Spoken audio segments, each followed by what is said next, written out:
Bengaluru RT நகரைச் சேர்ந்தவர் அபிஷேக். கன்னட படங்களில் அதிகமாக நடித்துள்ளார். தமிழில் அவன் அவள் அது என்ற படத்தில் கதாநாயகனாக நடித்து வருகிறார்.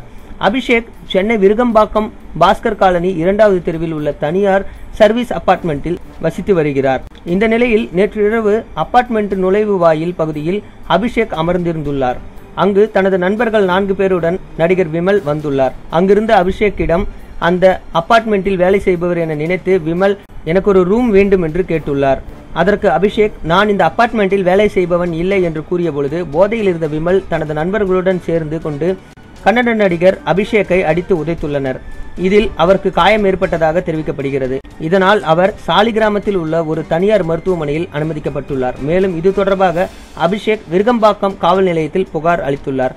போலீசார் 294 சட்டத்தின்படி ஆபாசமாக திட்டுதல் மற்றும் மற்றவரை அடித்தல் என்ற பிரிவின் கீழ் விமல் உள்ளிட்ட 5 பேர் மீது வழக்கு பதிவு செய்துள்ளனர். இதனால் நடிகர் விமல் கைது செய்யப்படுவதற்கான வாய்ப்புகள் மிக அதிகமாக உள்ளது என செய்திகள் வெளியாகியுள்ளது. நடிகர் விமல் தமிழில் பல படங்களில் நடித்துள்ளார். கேடி பில்லா கில்லாடி ரங்கா, களவாணி, மஞ்சப்பை போன்ற படங்களில் இவர் நடித்துள்ளார். மேலும் போலீசார் விமலிடம் விசாரணை நடத்தி வருகின்றனர். இதை பத்தின உங்களோட கருத்துக்களை கீழே உள்ள கமெண்ட் பாக்ஸ்ல மறக்காம தெரிவிங்க. இந்த வீடியோ பத்தின உங்களோட அபிப்பிராயத்தையும் விமலை பத்தின உங்களோட அபிப்பிராயத்தையும் கீழே உள்ள கமெண்ட் பாக்ஸ்ல மறக்காம தெரிவிங்க. இந்த வீடியோ பிடிச்சதா லைக் பண்ணுங்க, ஷேர் பண்ணுங்க. மறக்காம இது மாதிரி அப்டேட்ஸ் நம்ம சேனலை சப்ஸ்கிரைப் பண்ணிருங்க. நன்றி.